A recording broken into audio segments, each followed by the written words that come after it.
Olá, aluno, olá, aluna. Sejam bem-vindos à nossa aula de revisão. Eu sou o professor Leandro Dias e estarei transmitindo essas informações para vocês a partir de agora. Vamos lá, então? Eu começo a revisão com essa fala, com esse texto que eu acho importantíssimo.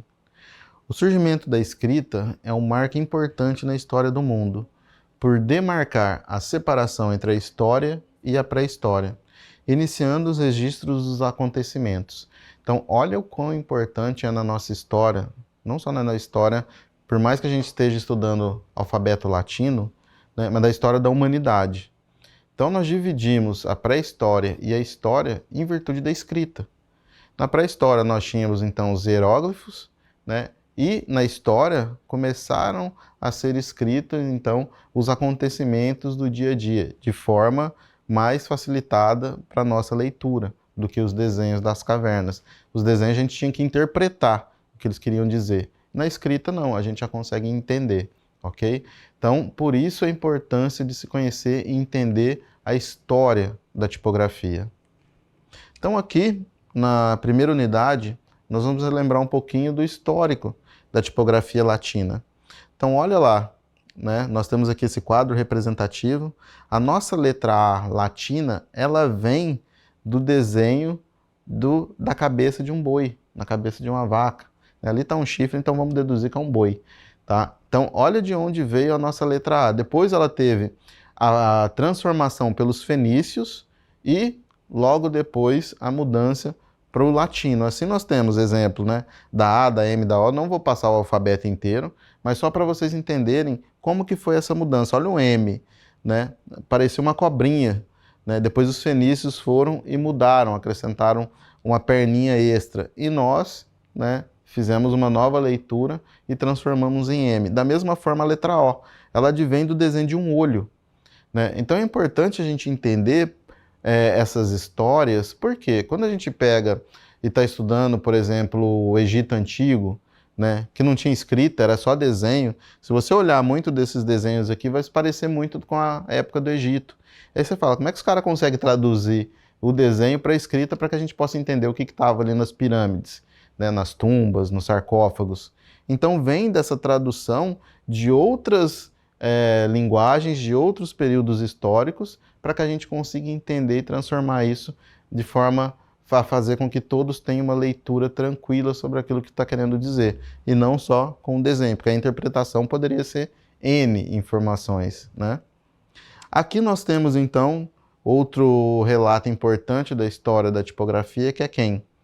Ninguém mais, ninguém menos que o Gutenberg, né? A qual fez e desenvolveu a primeira Bíblia a qual a gente conhece e tem noção no mundo. E ele desenvolveu essa Bíblia, todas as letras da Bíblia foram desenvolvidas com o tipo, os chamados tipos móveis, que é esse tipo que vocês têm aqui do lado, que é o tipo de chumbo. Por que tipos móveis? Porque até então as impressões eram feitas em tábuas de madeira, onde todas as letras estavam unidas, uma prensa vinha e pressionava aquela folha de madeira, a qual era pintada com tinta preta, para sair na folha a impressão. Então é a mesma coisa de você pegar seu pé, colocar numa folha de sulfite e pisar, vai ficar a impressão da sua sola de sapato. Era basicamente esse processo que eles tinham. E o Gutenberg, ele deu uma revolucionada, né? Ele inovou com a forma de escrita. Então ele criou os tipos móveis. Os tipos são as nossas letras. Então ele criou uma letra de chumbo para cada fonte do nosso alfabeto. As 26 letras de chumbos que eu citei para vocês, ok? Então isso é importante a gente falar, é importante a gente conhecer esse histórico, para que a gente possa entender por que hoje nós temos tudo pronto no nosso PC. Mas de onde surgiu isso, né? Veio então de todas essas questões. Aqui nós vamos falar um pouquinho a respeito da serifa, quando nós estamos falando de escrita. O que é serifa? Serifa são aqueles detalhes que existem em umas fontes e em outras não. As que não têm esses detalhes são as chamadas sem serifas. Então nós temos fontes com serifas e fontes sem serifa. E qual que é a importância de se ter serifa ou não ter serifa? Então é isso que nós vamos falar um pouquinho mais aprofundado agora. Aqui eu tenho o exemplo do estilo de fonte com serifa antiga, tá? Quais são as características desse tipo de fonte? Ela possui serifas, onde você percebe sinuosidade de fino para o grosso, você vai perceber uma inclinação em determinadas letras e você vai perceber uma inclinação ou uma ênfase à diagonal. Então, algumas letras dessa fonte vai estar em diagonal, como por exemplo a letra O, como vocês podem observar nessa fonte. E o que é interessante, esse tipo de fonte ela é apropriada para textos longos. Então, se você vai fazer uma carta, se você vai fazer uma dissertação, uma tese, né, ou até seu trabalho de conclusão de curso, o famoso TCC, né, você pode utilizar esse tipo de fonte serifa antiga. Existem várias fontes com essas características, ok? Outro tipo de fonte serifada é a moderna, só que ela já é desapropriada para textos longos. E quais são as suas características? Ela tem ênfase na vertical, como vocês podem ver a diferença de um O para o outro, tá? E ela tem também fino para o grosso, você consegue perceber essa característica. E a principal é serifa horizontal e fina. A serifa dela não tem inclinação nenhuma. E as serifas são finas, não são serifas grossas. Uma identidade visual que remete muito a esse tipo de fonte é da marca Marlboro de cigarro. Apesar de eu não fumar, mas é uma marca que ficou conhecida mundialmente, né? Ela possui essas características, ok? Mas existem N outras identidades visual que possuem essa característica. Então lembre, desapropriada para textos longos. Então ela é muito interessante, por exemplo, se você vai utilizar numa identidade visual, que vai ser só a marca, não vai ter nada, nenhum texto ali, para a pessoa ter que fazer uma leitura muito complexa. Um outro estilo de serifa, né, é a moderna serifa grossa, que nós temos também, a característica dela é o quê? Ela é indicada para leitura clara, né, ou seja, aquela leitura que vai facilitar a leitura do indivíduo a qual está pegando o seu livro, pegando sua imagem que você desenvolveu no site ou qualquer outra área. Quais são as características dela? Ela também possui ênfase na vertical, você não percebe ou praticamente não existe, né, fino para o grosso, praticamente é uma coisa só, é um traço só, né? E as serifas, elas são grossas, né, e são horizontais. Então isso é muito interessante. É basicamente como se você pegasse um canetão, fosse no quadro e desenhasse uma letra, né? É basicamente essa característica da serifa moderna grossa, ok? Então você não percebe tanta nuance. Não é igual uma Time News Roman, por exemplo, que você percebe bem a serifa dela, né? Ou uma Arial, que é muito fácil de identificar também as suas características. E sem serifa. Essa aqui, por exemplo, vocês podem observar que não tem serifa nenhum. Só que a gente tem que tomar muito cuidado para contrastá-la, tá? Com que ela vai conversar? Com que tipo de outra fonte ela vai conversar? Então, fino para o grosso, você praticamente não vê diferença nenhuma também. Serifa inexistente, não existe nada. E ênfase inexistente, você também não percebe diferença nenhuma de uma letra para outra. É tudo basicamente uma coisa só. Tá? Então esse estilo é o que a gente chama de moderna sem serifa. Então nós vimos anteriormente moderna com serifa e agora moderna sem serifa. Então observa quão é importante a gente entender, né, o histórico das fontes e depois que chegou aqui no nosso universo, na nossa era, vamos assim dizer, histórica, o que foi mudando entre uma e outra? Qual é a diferença entre usar serifa e não usar serifa? Na unidade 2, nós vamos falar um pouquinho então a respeito de conceitos, nomenclaturas e as famílias tipográficas, ok? Então vamos lá. Vamos iniciar falando a respeito das partes do tipo, ou seja, aquilo que forma a escrita. Então nós temos aqui como primeiro exemplo o kernel. O que é o kernel? O kernel é a distância que você tem entre uma fonte e outra. Quando você está no computador, que está tudo escrito, bonitinho, já foi tudo organizado, alguém pensou que aquela fonte vai ter que ter a distância tal, a outra fonte vai ter a distância x, y, z, tá? Isso independe, mas você que está desenvolvendo e você que está inovando, você que está pensando em desenvolver suas fontes próprias, é muito interessante você perceber qual é a distância que você pretende colocar entre uma letra e outra, para que tenha uma leitura legível para as outras pessoas. Então isso é importantíssimo entender. Então essa distância entre uma letra e outra é conhecida como kernel. Aqui nós vamos falar um pouquinho a respeito da anatomia. né, das fontes. O que é anatomia? É o que forma a fonte. Então, como vocês podem observar, existem N elementos que formam uma fonte. Então, vamos a alguns deles. Aqui nós temos, né, no ápice, ou seja, no topo da letra A, o que a gente chama de vértice. O vértice é a união entre barras. Aqui o que vai juntar uma barra com a outra para formar a letra E também é conhecido como barra. Então nós temos aqui 3 barras que unidas formam uma letra, que é a letra A. Na letra B, ela é formada por hastes e por bojo. O que é o bojo? O bojo é a curvatura. Quando a gente era criança, a gente aprendia, pelo menos na minha época de escola, que era a barriguinha do B, né? E essa barriguinha aqui é chamada de bojo. E nós temos a hastes, que é o que vai juntar os 2 bojos, formando então a letra B. Na letra C, nós temos o bojo, porque ela é praticamente um bojo completo, né? Só que ela tem um vão e uma abertura, que não deixa se encontrar para formar a letra O. Se você pegar a letra O, ela é praticamente um bojo completo, né? Então, esses são alguns elementos que fazem com que a gente entenda e compreenda um pouco melhor a anatomia de uma fonte ou de um tipo, mas não são os únicos. Então, vamos lá, continuando. A fonte Garibaldi-Bold, né, ela tem um detalhe bem interessante, principalmente na letra G, que é essa espora, né, esse detalhe que extrapola a fonte. É uma serifa, óbvio, né, só que ela é chamada de espora. A letra H ela é formada por barras e por hastes. Ela é basicamente 2 Is unidos por uma barra. Então é importante a gente entender esses detalhes, porque de repente, dependendo do estilo de fonte que você quer desenvolver ou da característica que você quer dar para a sua fonte, você vai utilizar hastes com características diferentes. E a letra I ela é formada por haste com serifa, ok? Isso óbvio, utilizando como exemplo a Garamond-Bold. Aqui nós temos um outro tipo de fonte, a Batang, que tem mais alguns detalhes interessantes para a gente falar a respeito da anatomia. Olha a letra K. A letra K ela tem os braços dela e tem a perna dela.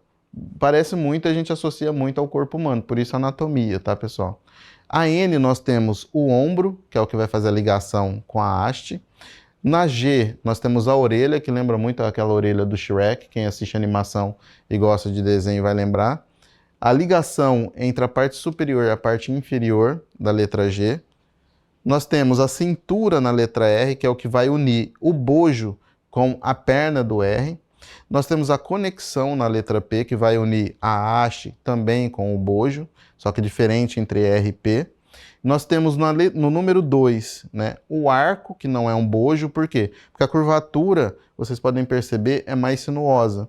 E nós temos a espinha também, que lembra um pouco a nossa espinha dorsal, tá? Então, por isso que a gente chama de anatomia, porque muitos nomes se associam a partes do nosso corpo humano. Então, é importante, olha quantas partes de um tipo nós temos que prestar atenção para que a gente possa desenvolver. Então, dependendo da característica que você quer na sua fonte, você vai utilizar essas partes anatômicas do tipo para dar essa característica ou outra característica que você deseja.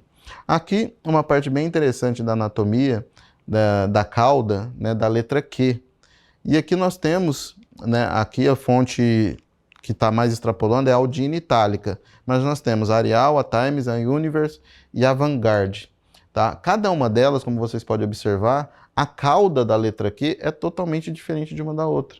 A letra é a mesma, mas olha como um detalhe faz toda a diferença.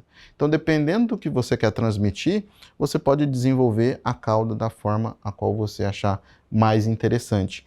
Quem muda as características não é o computador, mas é a pessoa que desenvolveu as características dessa fonte. Mais alguns elementos que são fundamentais para que a gente possa trabalhar e desenvolver a nossa tipografia.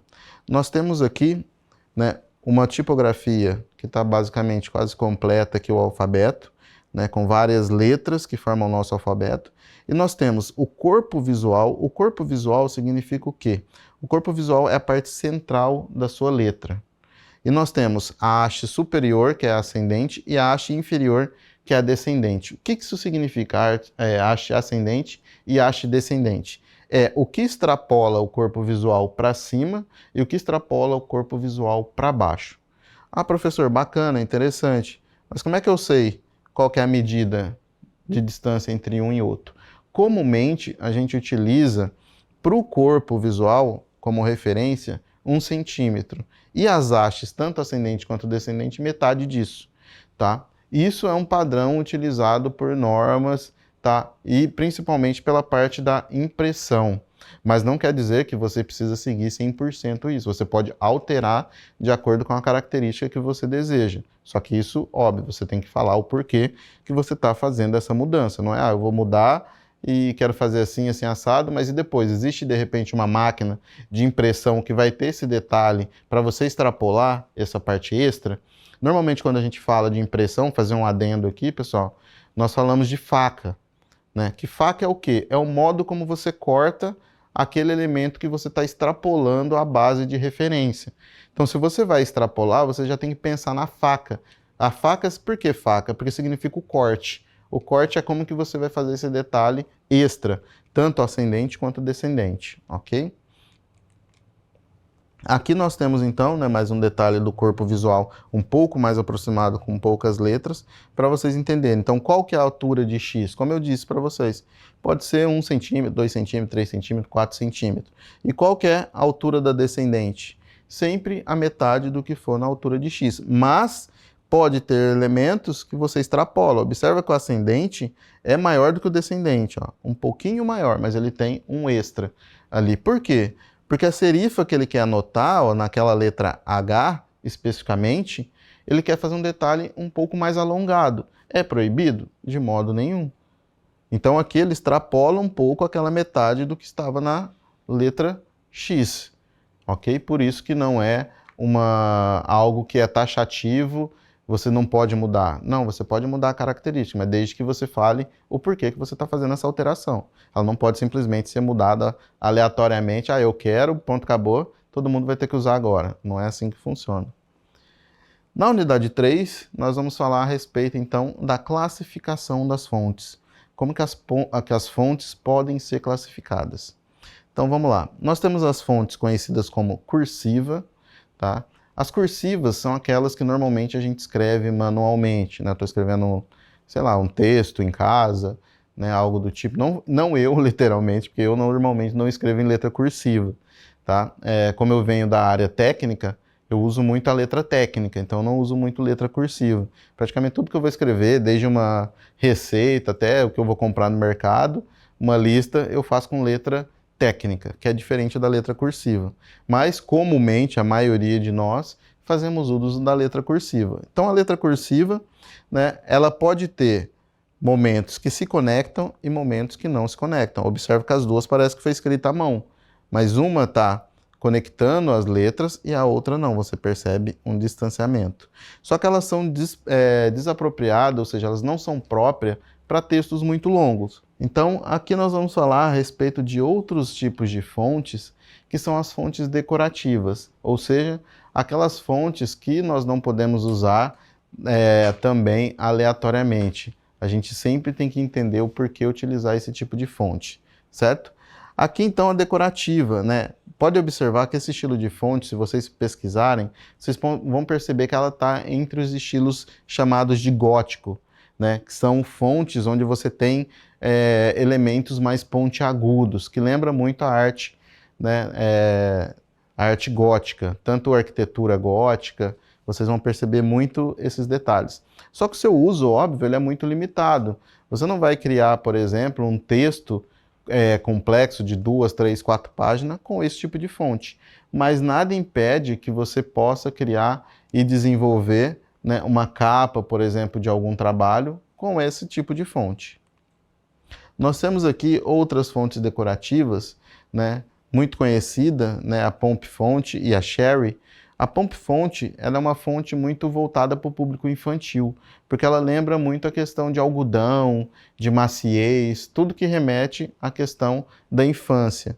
E, por outro lado, nós temos a Sherry, que é uma fonte que remete muito ao lado feminino, né? Então você vai perceber muitas empresas de identidade visual que trabalham com lingerie que vão utilizar esse tipo de fonte aqui, tá? Porque é uma fonte mais delicada, com mais detalhes, não tão rebuscada, você consegue ler tranquilamente, a identidade visual dela, ok? Vamos falar um pouquinho aqui, mais adiante, mais próximos de nós agora, que são as fontes que surgiram com o uso do computador. Então o PC, como vocês bem sabem, surgiu na década de 80. Assim, não que ele surgiu, ele já existia há pelo menos uns 30, 40 anos. Mas que ele ganhou o mundo, ganhou o mercado, literalmente entrou na casa das pessoas, foi na década de 80.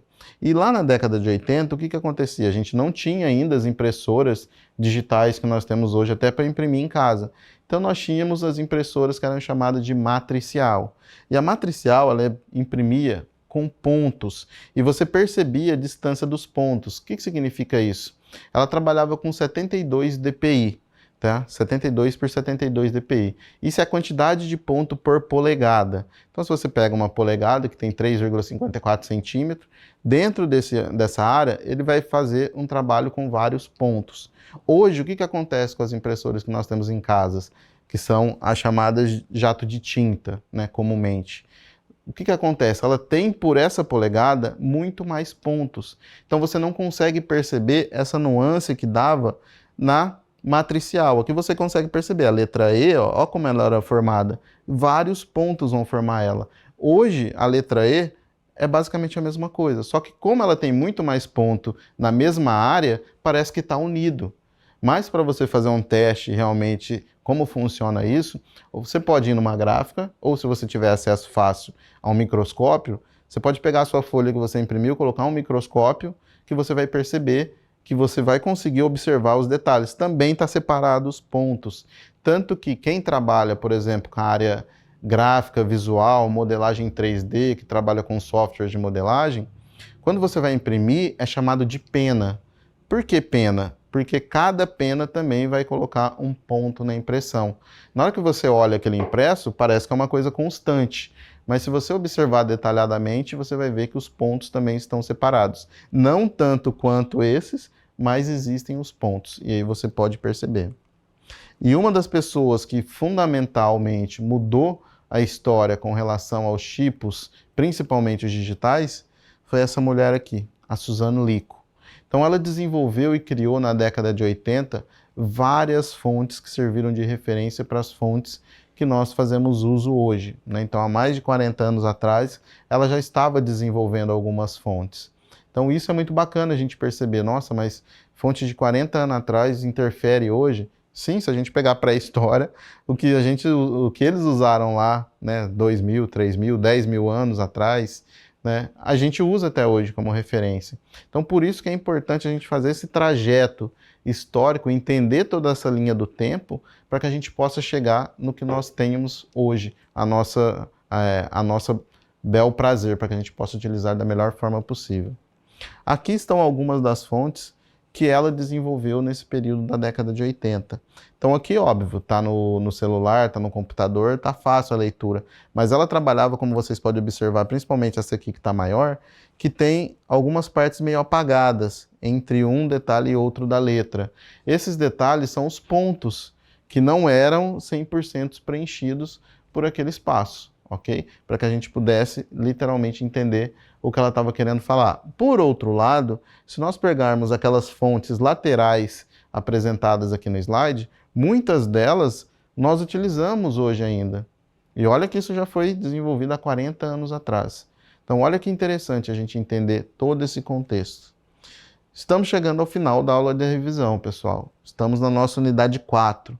Agora é o uso das fontes. Então vimos o histórico, onde utilizar, classificação das fontes e agora o melhor uso dela, principalmente na identidade visual.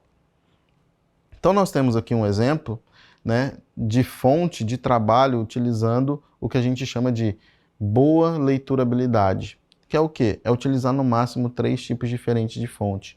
Mais do que isso, começa a ficar complexo a nossa leitura. Ou a gente vai ter que começar a perceber as imagens para entender o que está sendo transmitido, ou a gente vai ter que perder muito tempo lendo o que está realmente escrito para que a gente possa compreender.